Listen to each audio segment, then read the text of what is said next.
Great, thank you. So my name is Emma Greenbeach, and I am the Executive Director and Shellfish Biologist for the Martha's Vineyard Shellfish Group. This project was really just so much fun for us, and through this process of reflecting back on where we've come from, really proud of the amount of reach that we were able to achieve.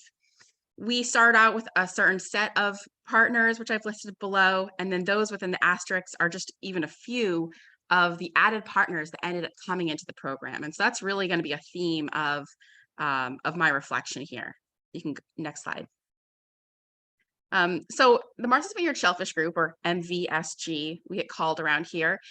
We are primarily a nonprofit shellfish hatchery. So we grow oysters, quahogs, and bay scallops mostly for local enhancement of the wild populations. It was our former director, who was my mentor, who helped launch the very first oyster farmers on Martha's Vineyard, helped them train from being fishermen of the sea to farmers of the ocean. And they got into oyster aquaculture in the mid to late 90s. So we don't typically, we're a shellfish hatchery, but we don't provide seed directly to the farmers anymore, but they are still our constituents. We still have great relationships with them. And when they need something, they come to us, and we help them work through things. And when we need information, we go to them for all sorts of things, to keep our eye on what's going on in the water and what's going on in the industry. On Martha's Vineyard, shellfish, all shellfish, both wild and farmed, the historical aspects of them, and thinking of shellfish as feeding people, like going into the future, it's all really important to this whole island community. So Martha's Vineyard is 6 separate towns, which are all very different from each other, and they all value the role of shellfish, both in the environment, in the economy, and in our social and cultural fabric. So we just have this wonderful space to be working in this big community, where our efforts are received really warmly. And it made it really fun to, like I said, just keep adding partners to what we were doing. And so these partners ended up spanning quite a few disciplines, so that we were able to create a wide variety of outreach opportunities, which end up reaching hundreds of adults and children in all sorts of different settings, mostly very intimate and small groups. Some of these, so one of our original partners, is the Martha's Vineyard Museum. That is a beautiful formal setting. We also ended up doing things like beach walks with student groups, with 7th graders from the Tisbury School, and just picking things up off the beach and talking about the role of these shellfish and the ecology and how this interacts with our water environment. We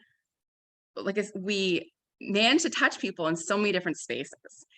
One of the original pillars of the program was the very first Martha's Vineyard Oyster Festival. So while I'm saying how important shellfish are on this island, we hadn't yet had an Oyster Fest. The pandemic delayed that first presentation of this big event, but we were able to hold that. All of our programming we're able to do in person.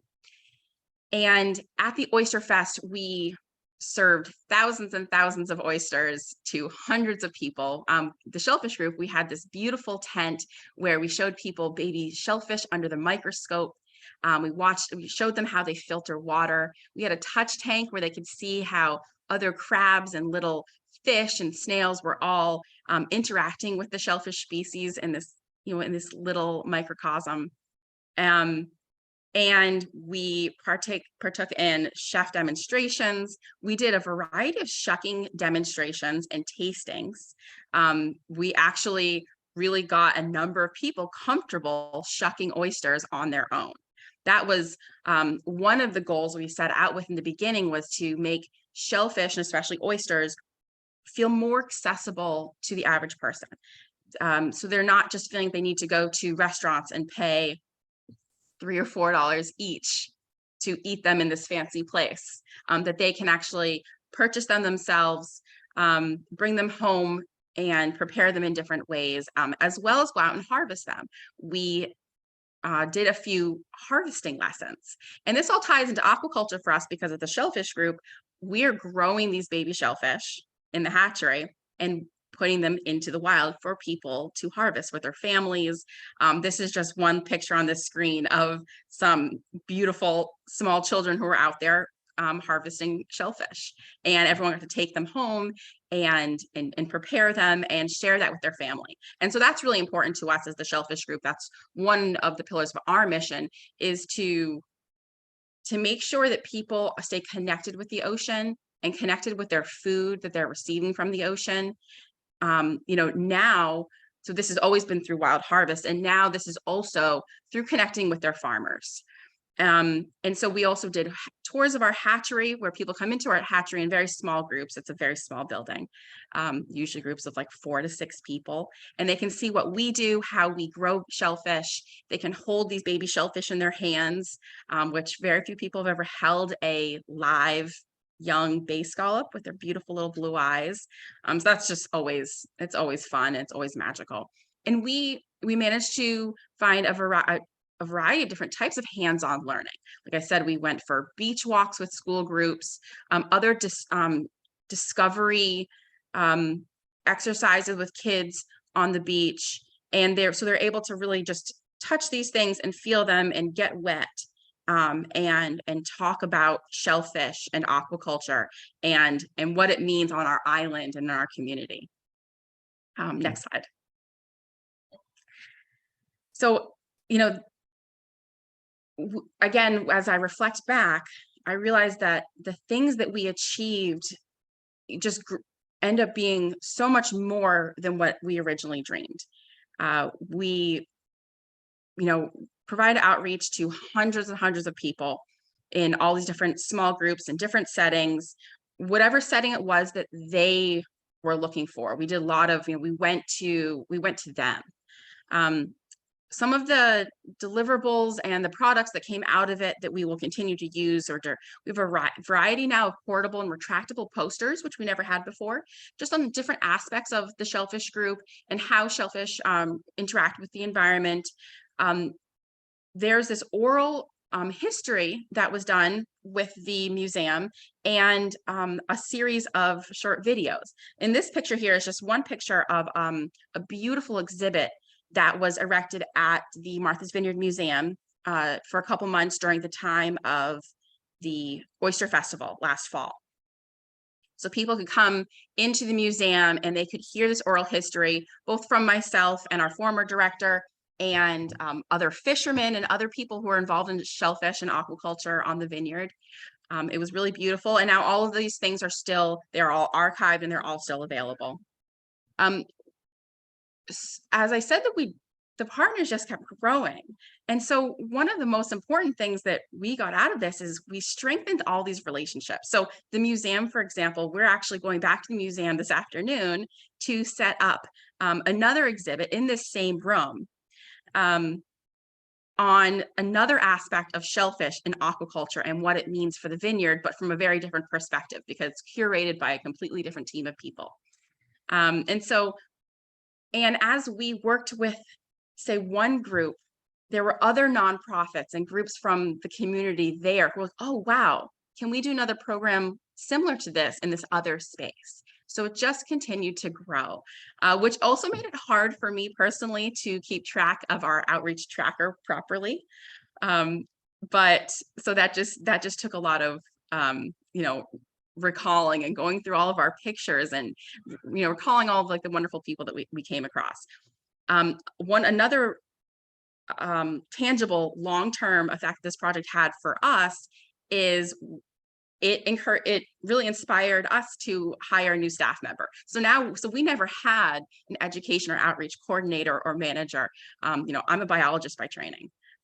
So going into schools and developing curriculums, that's not been something that has been on the forefront of what the Shellfish Group has done. But now we have that staff member, and it's already, she's only been with us for just a few months, and she has already brought in her own connections from the community, and and I'm able to say yes to more partnerships as they come along. So the long-term fruits of this project will just continue to grow.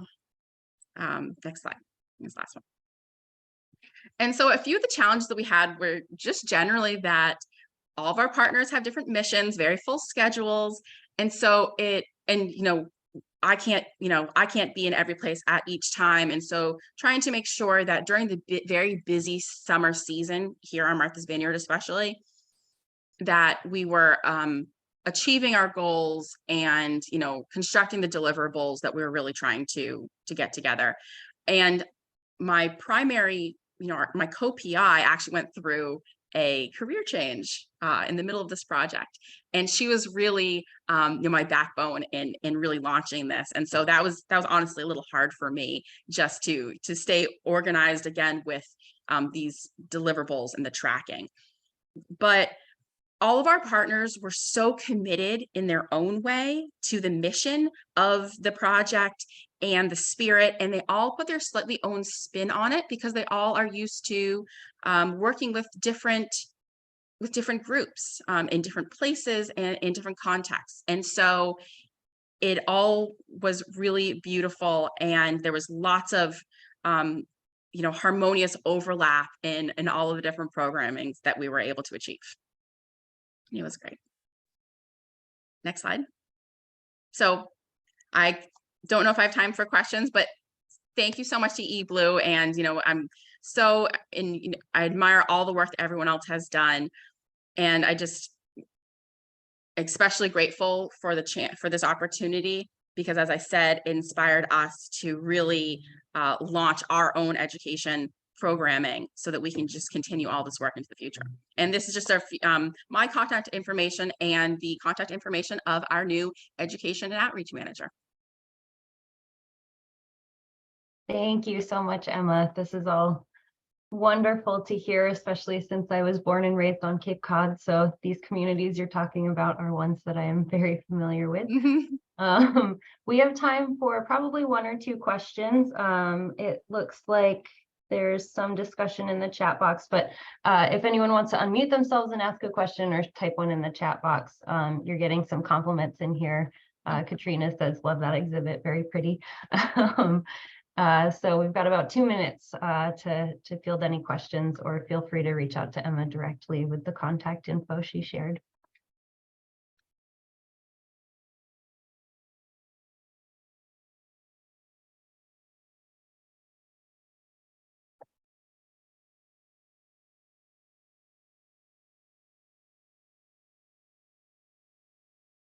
So I'm curious, Emma, I had seen your QR codes at one point to get into the oral histories. Are those still available for folks to listen to? Yes, I'm pretty sure that they are. I haven't tried them recently, but that's something that I've been meaning to ask the museum. Awesome. We'll track